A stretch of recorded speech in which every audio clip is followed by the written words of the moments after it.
Aba na doon ay suliran nga dili mo mapasan nga ikaw ra. Nagkinahanglan kag katabang aron sa pagsulbad ni ini. Nagkinahanglan kag kahayag nga may mulamdag sa imong unahuna. Ug tungod ni ini, natawag kini nga atong tulumanon nga naguluhan. Kini ang akong suliran. Kini ang akong suliran. Mga minugbong duwa nga matapos lang sa usa ka hugna. Mga kinutlog gikan sa mga suwat sa mga minahal namong tigpaminaw. Busa kung aduna kamoy suliran nga naggumon karon sa inyong galamhan, suwata ka na og ipadala ning atong tulumanon. Kini ang akong suliran. Aron kabuhatan ka na og duwa sa kahanginan og pagatambagan sa mga bulawanang hunahuna. Kini ang akong suliran. Kini ang akong suliran. Sinumat ni Teresa Tirul Soria, ubos sa direksyon ni Ingrid Miss Iver Tudaso. Dalit kaninyo sa RMN Drama.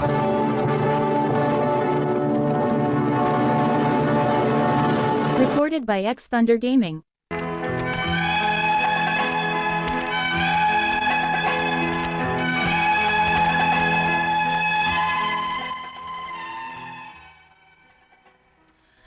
Maayong adlaw kaninyong tanan nga nagpaminaw karon ning tulumanon kini ang akong suliran. Ilabi na kaninyo Dr. Rene Obra o Attorney Elaine Bathan. Ingon man sa mga artista nga maghatag og kinabuhi ning akong suwat suliran. Ako si Linda, 48 anyos, minyo.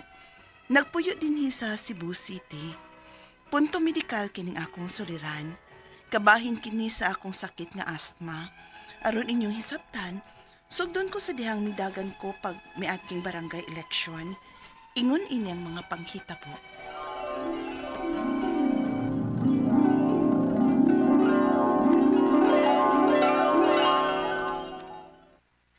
Mo na gusto nila dong. Padaganon ko isip kapitan din sa atong barangay. Di, gasto mo kayo na? Ay ako bitaw silang giingnan. Nga wa tay financial support para ana. Pero ingon man sila nga tabangan ko nila. Pangitaan ko nilang sponsor on mudagan ko. Abtik masagog kay kas mga kalihukan din sa itong barangay, good. Munang ganahan sila nga padaganon yung ka. Nga, sa man, ganahan mo ka. Di man sa ingon ko nga ganahan gyud ko. Pero kung maora ni paagi aron mas na ako'y katungod nga makatabang sa mga lumulupyo din sa ato, o mudagan ko. Nala, sige. Kayam ka ni mo. Kaya ra, uy. Gusto lang akong masiguro kung kaya ba yun mo. Una-una ha, mas mabisi na bayag yung kaana sa sigig pangampanya, ilabi na kay hapit ng eleksyon. Ayaw ka bala ka dong. Hanayo na kung daan ang akong mga buhaton.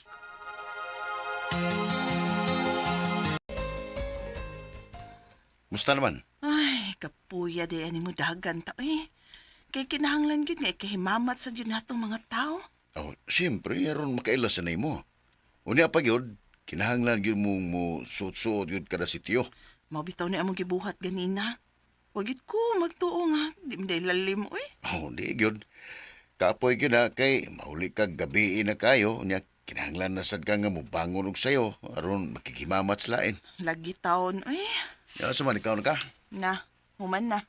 Human na gyud taon. Nangaon naming daan sa pagkahuman na mo soroy-soroy sa mga sityo. Ay, kapuyas kong lawas eh. Di man gyud dayon nila limang mudagan eh. Pero sige na lang, nasugda naman. Ipadayo na lang gyud. Kung mudaog, mas maayo. Pero kung di, okay rapot.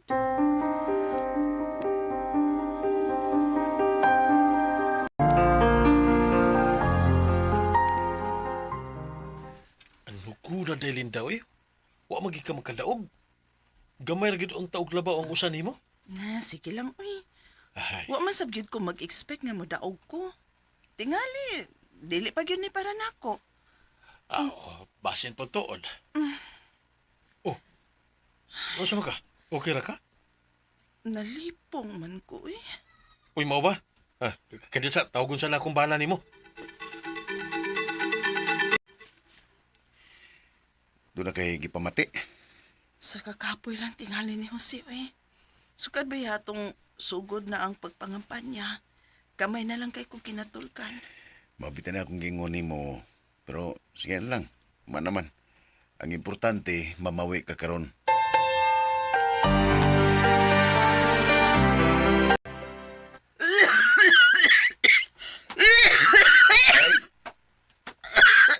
Day, okay ra ka? Nausa naman ang ubo ni mo, eh. Mag-usa naman na kasimana. Lagi, eh. Imnan lang din akong tambal, eh. Mawaran, eh. Sige, magpalit ko.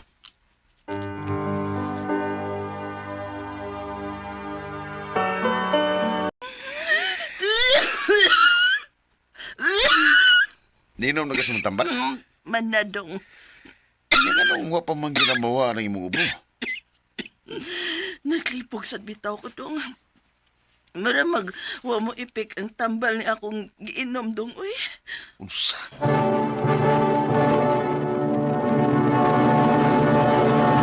Recorded by X Thunder Gaming.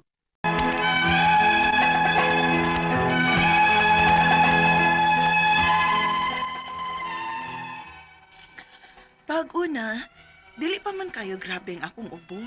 Pero pagkadukayan, mura magmas mi grabe hinoon bisag giimnan na akong tambal.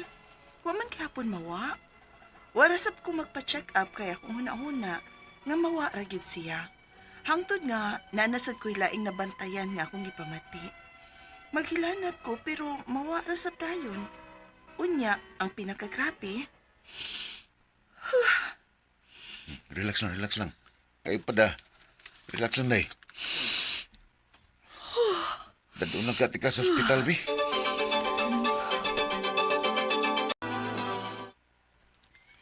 Naamang kay asma. Unsa dok? If naay history sa imong family anin sakita, possible nga nakuha ni nimo didto. Unsa dok?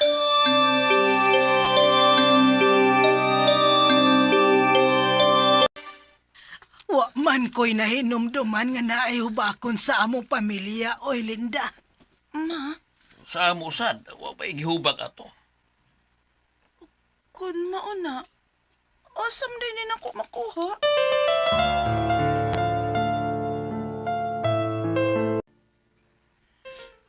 Matod sa doktor, kinahanglan nga mag-exercise ka. Unya, bawal ma-stress. Pagkupagan ni kong niingon nga bawal ma-stress, ganong law na magkainay mo panghupaw diha. Bisag mo ingon pa kang dili ko angay ma-stress, pero ma-stress kit kung maghuna-huna dong. Ganong na ako aning sakita. Linda.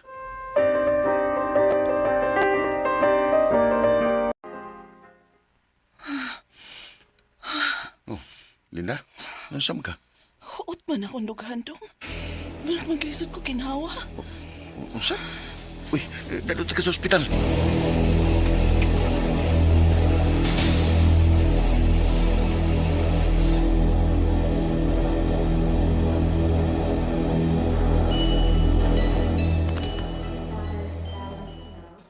Kinahanglan kang injekan og steroids, 12 sessions, and then kada semana na kini. Unsa, dok? Lapi lang si magasto na ako, anak, dok.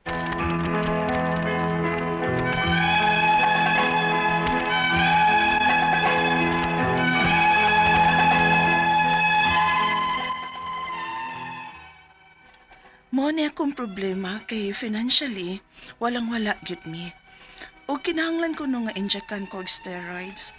Ang ako mapangutana mo kining mosunod. Unang pangutana, matod sa kong mama o papa, wa may historya ang isikasayod nila ining hubakon. Diin man din ako makuha. Makatakod ba ni? Ikaduhang pangutana, nagsugod ning ako magipamati human at tumidagan ko sa among barangay. Ug ang kuno nako, stress pod ko atong panahona. Posible ka nga nakuha ni nako ni atong panahona? Ikatulong pangutana, kinahanglan ko kong injekan og steroids. Para asa man dayon ning steroids? Wa ba day alternative medication ani? Ikaw pa to katapusan. Kung magpa-inject ko, mawa ba gyud ang akong sakit nga asthma? Aside sa aso, unsa pa may angay na akong likayan nga dili maka-trigger ani? Ug asa man ko pwedeng mutuol para sa financial assistance. Palihog, tabang itambagi ko. Kini ang akong suliran, Linda. Mayong adlaw mga suking tig paminaw din sa tong programa kini nga akong suliran. Ani na sa bako si Dr. Rene Obra magiguban kaninyo karong adlaw. Ako motambag sa inyong mga medical problem, kay medical doctor man ako, psychological, emotional ug behavioral kay usa man ako ka psychiatrist ug mga problema sa mga ginadiling drugas kay usa man ako ka drug addiction specialist. Klase-klaseng pamaagi sa pagpadala sa mga sulat-suliran di kanamo. Pwede kang padala sa among email suliran_612@yahoo.com or sa atong direct sa atong office diri sa 3rd floor Jose R. Martinez Building, Osmeña Boulevard ning Dakbayan sa Sugbo. Ang atong makutlo nga pagtulunan karong adlaw mao kini nga have a mind that evaluates what is essential and effective. Ayaw na pag-entertain ng mga nonsense ng mga maritis, no? Unsa may importante sa kinabuhi. Epektibo nga maka-make the difference sa atong kinabuhi, atong paningkamot, diha na lang ka-focus. Okay? So, ang atong magtatampo karong adlaw si Linda, 48 years old, Minyo, taga Cebu City. May tungod kini sa iyang asma, no? Cebu City. Daghang kitag mga kaila sa Cebu City. Musta naman dahil si Dr. Arcio Umar, Dr. Edwin Mingito, mga doktor yang i-great karong adlaw, Dr. Robert ug Marian Dinopol. Musta naman mo diha? Dr. Trucio, atong ngilingig nga dentist, no? Iman Trucio. Dr. Bibot Uwano. Musta naman dahil mo diha sa Vicente Soto, no? Dugay na ko makabalik diha. Oh, Dr. Belinda Panyares, balo ko nga imong mga kaubas panimalay sige paminaw ni nga tong programa, no? Ug atong mga suking tig paminaw diha sa Kumangpas Datag, Sambuan, Cebu. Salamat day kayo sa inyong pag-abi-abi na mo diha ni Arnolfo Karunggay, Juan Karunggay, Amay Tata Bilongguel, ug mga anak si Camille ug si Regine ug si Rudigardo Iti Bilongguel ug yang asawa ni si Sipel. Mga anak Cristel Rose ug si Rod Philip. Maayong pagpaminaw. Salamat day kayo ninyo pag-abi niyo namo diha sa Sambuan, no? Lingaw kayo ko diha. So going back to our sender si Linda, mamentod kini sa iyang murag related man to sa iyang mga papa o iyang mga ginikana, no? Mamuto ganina ang nabatian nato sa drama. Unang pangutana ni Linda. Matod sa kong mama ug papa, wala may history ang isig kaside nila aning hubakon. Diin kuman di ay ni makuha. Makatakod ba ni? Awa di man tingali ni makatakod ng hubak.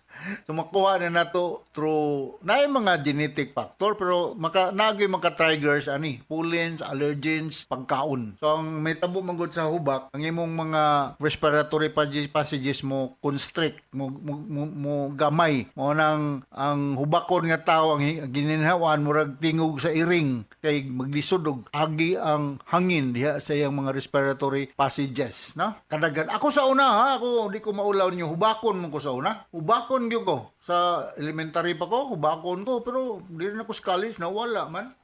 Pabili na ko allergy rhinitis. Nang di ko patakag kaon kay once nga mag-allergy ko, magmura pug hubak kay maglisod man ka ginawa nyo, gawas imong sipon, magluluha ang imong mata. So kaning hubak di ni makatakod, dili ni siya pareha og PTB or pulmonary tuberculosis, no? Nanay daghang tambal, no? As I know, sa mga tambal kumbalan sa hubak, Ventolin, Bricanil, Salbutamol, o kanang mga inganana, no? Putay mga Montelukas, daghan mga tambal na. Ngari sa hospital setting, napay mga ilang inhalation, na mga injectable, daghan, no? Mga pulmonologist ang mga expert ni aning mga hubak-hubak, no? Kaduhang pangutana, nagsugod na ning akong mga gipamati human adtong nidagan ko sa among barangay ug ang kuno nako na stress pug ko adtong panahona. Posible ka nga nakakuha ni nako adtong panahona ning dagan ug unsa may imong gidaganan 100 meter dash o ning dagan kapag ka barangay captain o kay ko ka kuana kining mga muda apel ta ni mga politika. I hope So tong dagan man kuno siya, no?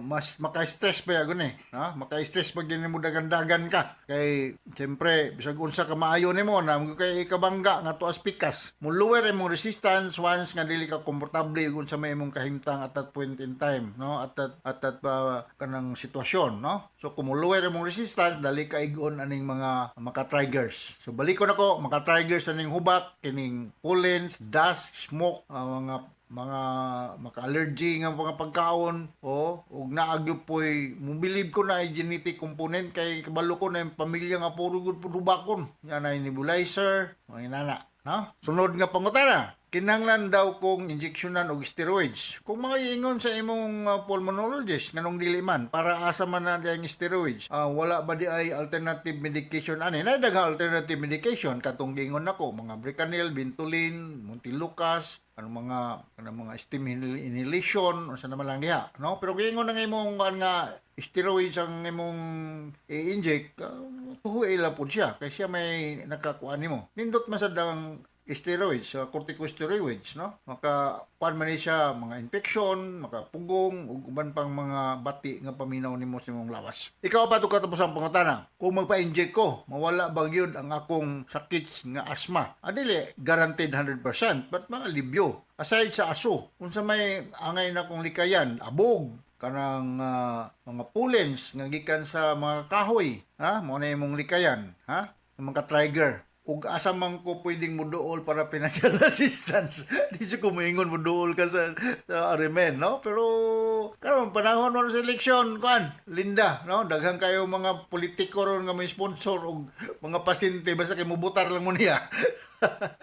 Okay? So, inaot na nakasabot ka sa akong i-explicar nimo, maglikay lang gyud ka sa mga triggers. Kay balo magkagunsay mga triggers sa imong condition. Usa na stress, ha? Kung stressful ka sa imong kinabuhi, apil-apil ka ning politika, hindi ra ba ganing politika pwede guay mapildi. Ha? Usa mapapag-claim sa usa nga kadaog siya guay napildi. So